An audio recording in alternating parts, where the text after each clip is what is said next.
এটা হচ্ছে একদম 2.5 বছর হয়েছে না আপু? 2022-এ করছি। আচ্ছা। 22-এর নভেম্বরে।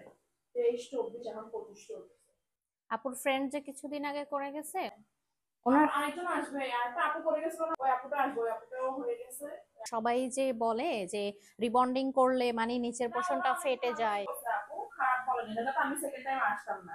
তাছাড়া আমি নিজেই ঢাকায় থাকি, ঢাকায় তো এগুলো অ্যাভেলেবেল। আমি আপনার কাছে এটাই, আসি কারণ আপনার হাতেই করাইছি এই জন্য। মানে 2.5 বছর পরেও মাশাআল্লাহ হেয়ারটা একদম ঝরঝরে স্মুথ। আর আপনি যে হেয়ারে কি পরিমাণ যত্ন নেন সেটাও কিন্তু আপু মানে হেয়ার দেখেই বোঝা যাচ্ছে।